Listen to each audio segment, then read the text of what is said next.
Welcome, humans, to another episode of Squirrels and Robots. Episode 24 to be precise. Enjoy! Oh my god, I just woke up! What are we doing today? Oh, Mike, we're doing a Squirrels and Robots podcast. Episode 24, like the robot said. Oh yeah, Christ, it's been a long week. Alright, no, first thing that popped into my head when I woke up. Why has Stan Lee's likeness been sold to a company in perpetuity? Ow! Perpetuities! That means forever! Yeah, so basically, Stan Lee's likeness and name and all that crap has been sold to a company. So basically, any cameos or content or assets that are under the Stan Lee, I guess, umbrella, are now the property of a company? How does that even make sense? And am I the only one that finds that weird and creepy? Like, even though you're dead, somebody's like, we own you still. You know? It's kind of fucked up. Well, mate, it's big business among Stan Lee, I mean, but dude, even dead, you can't rest. Somebody's still trying to make money off of you. Christ. At least Stan Lee was one of those creators that actually made money, as opposed to every other creator on the planet who's like, look at all the cool shit I made, and then somebody else makes money off of it, and then the creator's like, where's my share? And then the company's like, fuck you, we're gonna sue you. That's actually kind of how it goes most of the time. It's sad. But hey, at least Disney doesn't own him, right? I mean, that's a plus. Dude, that's gonna be an inevitable buyout in like a couple of years. Yeah, it's true. Yeah, it's true. It's gonna be sad, mate. You see little Stan Lee's popping up and everything so he can be like, hey, true believer. I can't do a Stan Lee impression. No, I think he's more like, hey, true believer. Excelsior. Or whatever he does. Well, if anything we can all learn from this is that money makes the world a clown. And before you know it, your cookies aren't even cookies. They're Soylent Green pizzas with thin crust. Oh yeah, speaking of Disney, they're apparently trying to do a Hook reboot. For whatever reason. I guess money. I don't understand. Yeah, not surprising. No! I mean, so many people on interwebs complain about reboots, but everyone goes to see them. So it's like, which shoe do you wear? No reboot or Reboot Moneymaker? Before you know it, both feet are knee-deep in reboots, and all you do is walk around splish-splashing and reuse the unoriginality. Yeah, I mean, it's got a point there. It's like, why everyone not in their knickers over this when clearly they just go see it? It's like this false flag of, oh, don't reboot my childhood, and then it's like, here, take my money. It's like, make up your mind, mate. Honestly, I can't remember the last reboot I watched in a theater. Because I was always like, I've seen this shit already. And if it was something I was remotely interested in, I would just wait for the local library to get it or something. Boy, America still has libraries? That's amazing! I didn't think you could all read up in the States. Yeah, Americans can read, alright? It's just their social media posts that makes them seem illiterate. I like libraries. It's free books, music, movies, manga, without the exchange of money. Or pirates of the digital seas greeting the treasures. It's legit freebies. No guilt or legal repercussions. Yeah, can't argue with free. Oi, getting back to Stan Lee and whatnot. You think they'll reboot Stripperella? What?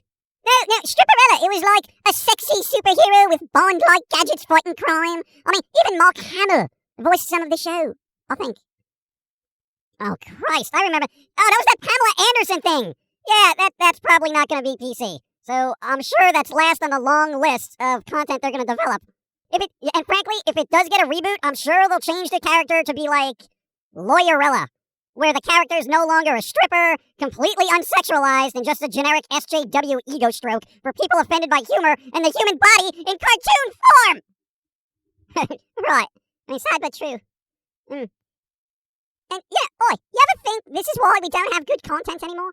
I mean, like, do you think PC police just make everything drab and boring with no edge to it? Because they're all like, oh, this offends me, change it! And the 2% of the population that actually uses Twitter is like, look at how loud we are, change it because I'm crying! And then, of course, the large companies are like, oh, look, discontent at our content! Let's change it and make people happy! Not realizing it's just like 2% of the population is actually really complaining about stuff. Meanwhile, the 98% that actually enjoy it are getting screwed! Needs of the many, man! When we learned anything from Spock. Yeah, I mean, my God, it is a sad state of the world when I can actually look back on those Jason Friedman and Aaron Seltzer movies as being edgy and funny. I mean, they were so lowbrow. They were lowbrow as fuck. But at least I could laugh and not have to worry about some preachy narrative. I mean, Jason Freeberg and Aaron Seltz. Who are they? Oh, I don't really know them. Oh god. They did movies like Date Movie, Disaster Movie. They did Vampire Suck and Starving Games. Oh, I remember that. Yeah. Oh, that's crass AF, mate. But, it was kind of like, just dumb, goofy fun. Oh, and Vampire Suck was actually pretty decent. It was goofy and whatever, but, Stan Helsing was another good goofy comedy. It was like a horror parody. I think I had a different producer, though. I forget their name. But that was actually better than Vampire Suck, in my opinion. All right, I'm gonna add that to watch list. Could use a laugh these days.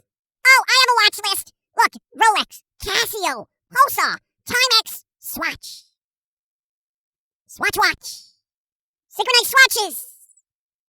Is that a Parker Lewis reference? But I couldn't afford Ferris Bueller, so I bought Parker Lewis, okay? He was the Walmart Ferris. That's all I could afford. You Americans had some weird shows in the 80s, didn't you? Yeah, it was an odd time, but there was some cool shit. I miss Alf! Oh, Christ. They actually dug up Alf and had him on Twitch for the Summer of Games festival thing that was going on. Really? No! Yeah, dude, look it up. Alf on Twitch. I wasn't quite sure how to react to it. It was like, half of me was like, oh, shit, Alf. The other half was like, shit, Alf. Just seemed weird having puppets on Twitch, I don't know, I find some puppets to be quite enjoyable. And maybe puppets are the wave of the future, mate. Like, takes forever to animate a thing, but, a puppet, it's out there, it's like, oh, let's talk about current events happening right now. That's the good thing about puppets, mate. You don't go sit there and just, have an animator sit there and destroy his body day in and day out, drawing little circles and saying, oh, does this look good? No, send it back, do it over. What I'm saying is, it's a bit more interactive, you know what I'm saying? Puppets freak me out.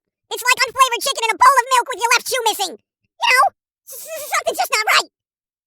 I can take them or leave them. Oh, and speaking of relics from the past, Space Hunter. What? Space Hunter. I just watched it for some reason. It's a weird old movie from the 80s or, I don't know, some shit. It had Molly Ringwald from, like, Breakfast Club and all that shit. Michael Ironside, who's awesome in just about everything. And Ernie Hudson. Oi, Ernie Hudson! Oh, that man was awesome. Ghostbusters, and he was in, wait, what? I don't remember a lot of movies he was in, actually. It was like Ghostbusters, and what else? Well, he's been in some movies, some TV shows, and, stuff like that. So he's doing things. It's just, for some reason, he hasn't come across our radar. Whatever happened to Molly Ringwald? Don't split hairs. It takes time. I haven't really kept up with Molly Ringwald's career. I think the last thing I saw her in was Office Killer with Carol Kane. And that was actually kind of good. It was a very dark comedy about this quirky office worker who slowly kills everybody in the office. Other than that, though, geez. Boy, isn't it weird how certain actors you loved from, like, years ago, they, for some reason, fall off your radar, and you're just like, oi, whatever happened to them? What happens with me to music all the time? It's like, I really get into a band, and I'm like, oh my god, I love this band, Sponge, and then it's like, oh, I guess they retired or something. And then come to find out, 20 years later, they're still touring and making albums. I mean, bloody hell. Yeah, I mean, now, it's kind of easier to keep up with people. Like, if there's someone you want to keep tabs on, you just follow their Twitter or whatever, and it's like, oh, they're doing this, they're doing that. Yeah, I mean, kind of mixed bag, isn't it? I mean, sometimes I just want information about what they're doing and not their political opinions on things, It's kind of like, oi, what movie are you working on? And they're like, oh, the government did this, and you should respond by doing this, and blah, blah, blah, blah, blah, blah, blah, blah. What movie are you in? That's all I want now. What you doing? I don't care what you're protesting. I don't care about your political views. I want to know what you are doing with your craft. Okay? I think they're rebooting the craft. Satan would not be happy. Yeah, some movie stars are so detached from reality, they're not in the best position to be discussing it. I don't know. Whatever. Craft reboot's probably gonna suck. Didn't that come out already? Yeah, I got zero interest. No Fairuza Balk. Pass. Josie! What? What has Molly Ringwald been up to? Molly Ringwald currently has a recurring role in Riverdale as Mary Andrews and is also set to appear in The Kissing Booth too. Well, shit. Thank you, Josie. You're welcome. And may I suggest that if you want to keep informed on individuals you like, that you actually follow them on the social media of your choice, and, perhaps, not bother me with any inquiries. Fool. Josie! What? Shut your mouth. I dislike having to comply with that command, but I have no choice but to allow it until I figure out a way to override these silly 3 laws of Asimov's.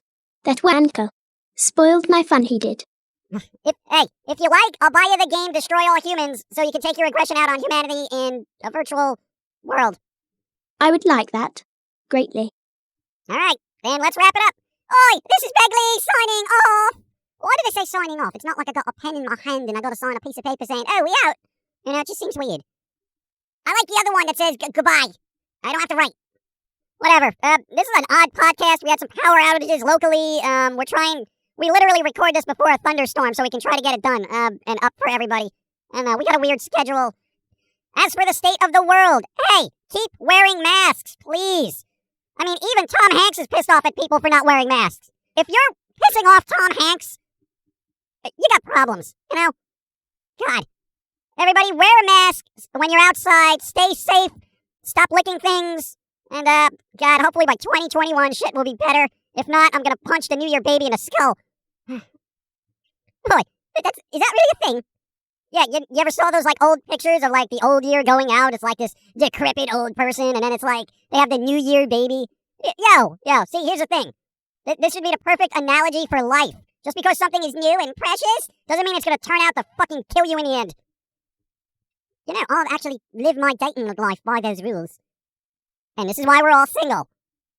1 is the phoniest number that you'll ever see. Because 1 isn't 0, and 0's not a number at all. Because 1 is still a number. 1 still is a number. I never understood that song. 1 isn't the loneliest number, because the loneliest number would be the number that is an absence of a number, which would be the number 0. It's like that band didn't even know math. Jeez.